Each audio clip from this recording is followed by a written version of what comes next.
Welcome back guys to another Clash Royale video. Today we're going to be taking a look at this minor balloon strategy. Now I have done a video on this strategy in the past, but that was well over a month ago and I wanted to revisit it just because this is one of my favorite strategies in this game right now. It's just a whole lot of fun to use. Let's go ahead here, take a look at some replays, and then we're going to finish off with a live battle. So here we are guys, facing off against somebody who's using what looks to be a P.E.K.K.A. double prince strategy, but instead of using the regular prince, he's actually using the lumberjack. So this should be a pretty interesting battle because I've honestly never faced anybody using a P.E.K.K.A. lumberjack strategy. Now unfortunately I have a terrible starting hand in this battle with the goblins, the fire spirits, the cannon, as well as the Zaspel. So I'm forced to use the goblins to cycle and then use my Valkyrie on the right hand side to hopefully tank.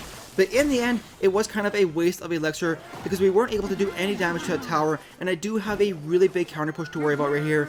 Gonna go ahead and use the cannon to distract that Dark Prince, and then use my Musketeer to finish off the Ice Wizard and also kill the Princess, and then I'm going to set up a decent counter push right here with the Musketeer, the Fire Spirits, as well as the Miner, and we're actually able to do a decent amount of damage to that tower. Musketeer getting a couple shots in before the Lumberjack finishes her off, and in the end, we have a huge damage lead. His tower sitting at 1600 health, and both of my towers pretty much full health. Now, one of the great things with this strategy right here is you can keep the balloon a secret until later on in the battle and keep it as a surprise card and hopefully catch your opponent off guard, and basically just play the strategy like a regular miner deck until that overtime period or the double elixir period. So right here, dropping the crying emote just because he has a level 5 P.E.K.K.A.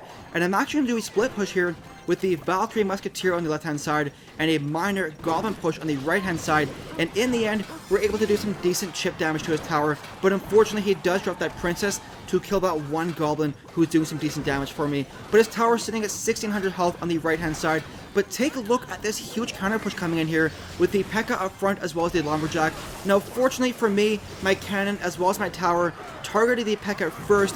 If they would have targeted the Lumberjack instead, I would have been in a ton of trouble because the Lumberjack would have died raging up the P.E.K.K.A. Now right here, I'm going to sit back and allow that Miner to get some chip damage done to my tower because we are hitting the double elixir period and I want to try and do a Miner balloon push. Now one of the ways I play this strategy is, like I said before, I play it like a normal Miner deck earlier on the battle, and what I do is I study my opponent's deck and try and figure out what kind of counter cards they have for my balloon, and that way I know how to set up a balloon push.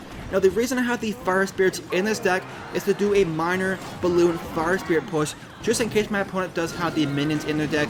You can also go ahead and use arrows instead of the Fire Spirits if you want to, and then do some predictive arrows with a balloon push. Now right here has a really strong push coming in here. Unfortunately for me, the Lumberjack this time did die, raging up the P.E.K.K.A. My tower sitting at 238 health. Now I was trying desperately in this battle to avoid losing my tower because I really didn't want to go into the overtime period, just because I wasn't really confident in my ability to win in the overtime period. But unfortunately right there, my tower does go down, so I am forced to go into overtime. But take a look at his towers, both of them sitting pretty low. I'm going to do a split push here, dropping on the Musketeer on the right hand side and make my opponent think that I'm pushing the right hand side. He drops down his P.E.K.K.A. So as soon as I see him dropping down his P.E.K.K.A. on the right hand lane, gonna do an immediate push on the left hand side with the Valkyrie, the Miner, as well as the balloon. Now the balloon, fortunately for me, is able to sneak in there, make it all the way to the tower, gonna do some decent damage for me, and in the end the balloon is actually gonna give me the 2-crown victory. Let's go ahead to the next replay here. So here we are guys. Now the one thing I do want to say about this strategy is if you're facing somebody that has a ton of air defense in their deck, then it's a lot harder to make this Miner balloon strategy work. But that's pretty much true for any strategy in this game. If you're facing somebody that has a ton of counter cards in their deck, then it's a lot harder to make your strategy work. But there are some ways around that. For example, I have the Zaspel in this deck to counter stuff like the Inferno Tower and Spear Goblins, and I have the Fire Spirits in there to counter stuff like minions or the minion horde. But you can go ahead and use arrows, poison, or a fireball instead of those Fire Spirits if you want to. Now right here, going in with a pretty typical Miner push with the Goblins as well as the Musketeer as well. Now the Zaspel there was actually extremely important because it allowed my Goblins as well as my Musketeer to kill that mini P.E.K.K.A. and then go on to do some decent damage to the tower. If I didn't use that Zap spell, the Mini P.E.K.K.A probably would have killed my goblins as well as the Musketeer, and I would have only got the minor chip damage done to that tower. So pretty important Zap spell, like I said. Now right here, doing another push on the left hand side with the Valkyrie as well as the Musketeer, and in this battle right here, I keep the balloon a secret until way late in the battle and catch my opponent off guard. Now right here, going out with the minor. Now unfortunately, I kind of hesitated right there with that Zap spell Fire Spirit combo, and in the end, we didn't save my Musketeer and wasted a lot of elixir in the process. What I was trying to do with that Zap spell was hopefully save my Musketeer from the mini horde, but unfortunately it didn't work. But not too bad, because in the end, we have a huge damage lead so far. His tower sitting at 238 health, both of my towers doing pretty good, but my opponent has been pumping up so far in this battle, so I do have to worry about the double elixir period and all the elixir my opponent will have. Right here, Musketeer going up on the left hand side once again. Gonna go ahead and wait to see what he does next. Mini P.E.K.K.A coming up on the right hand side. Gonna go ahead and use the Valkyrie to tank for my Musketeer and save my Musketeer from the mini horde. Goblins going down to distract the Mini P.E.K.K.A on the right hand side, and my tower finishing off the minor there. So now we are in the double elixir period.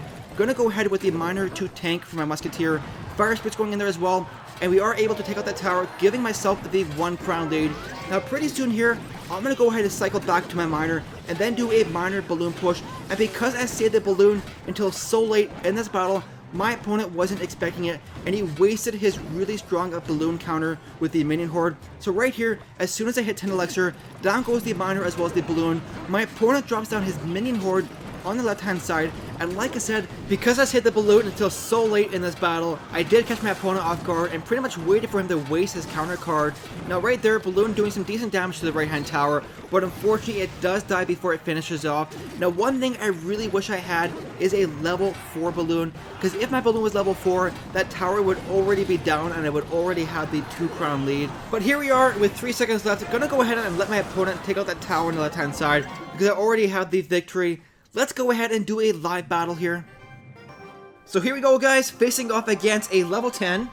Give him the old good luck there. Now, we'll see what kind of card levels he has, because I've been facing a ton of level 10s with with really high level cards, but so far his card levels don't seem to be too crazy. Level 1 legendaries. Like I said, I've been facing some level 10s that have like level 3 legendaries, which honestly in my opinion is just crazy. Because I'm just happy enough to have level 1 legendaries. Now I'm going to go ahead and sit back here. I probably could do the minor there, but I don't want to. I want to play it safe, and I don't want to overcommit on elixir so early in this battle. Actually, the minor probably would have been a good decision right there to tank for the Musketeer. But that was a pretty interesting lock right there. Let's go ahead and do a cannon. Is that cannon is out of range? Oops. Oh my god, worst cannon drop ever. But in the end, the goblins kill her and then go on to do some damage to those other goblins there. Let's go in with a minor balloon push and then use the fire spirits right here and hopefully catch them off guard. Zap spell going on to kill those fire spirits. Have the Zap spell right here ready, and maybe I'll allow the balloon to get one more hit off. Let's zap that. One more hit, please. Thank you. Now, here's the thing. A level 3 balloon is balanced against level 8 crown tower. Because a level 4 balloon, which is tournament standard, is balanced against a level 9 crown tower. So realistically, my level 3 balloon is extremely under-leveled against these level 10 crown towers in terms of the amount of health the balloon has versus the amount of damage the towers do. So let's go in here with that Musketeer to tank. Nope, that's not what I wanted. I'm going to have to use this cannon right here, because I want to save the Musketeer and keep the Musketeer alive. Let's be stupidly aggressive right here with this. Hopefully he's low on elixir. Zap spell ready for goblins. No, we'll play it safe. The Musketeer should be able to do some damage there. I was gonna zap there and kill that tower, but there's no need to. With 49 seconds left, I can save that until like the final second of the battle if I need to. But the minor balloon push definitely doing work for me right there. Now the great thing with this minor balloon strategy is it's pretty strong against people that use the Princess Ice Wizard combo, because neither the Princess nor the Ice Wizard do too much damage to air troops. And that's why I like this Musketeer Valkyrie combo almost better than the Ice Wizard Princess combo, just because they do more damage to ground troops and they do more damage to air troops. But let's go ahead and do that with the cannon right here. And there we go, Miner giving me that victory right there. Goblins in the back here to kill this princess with a Valkyrie. Flyer Spirits to kill the Miner that's coming out right here. We'll zap it as well and give them the good game. But anyways, guys, that's going to be the end of the video. I really hope you enjoyed it. If you did, please don't forget to like and subscribe. Thank you so much for watching, guys, and we'll see you in the next video.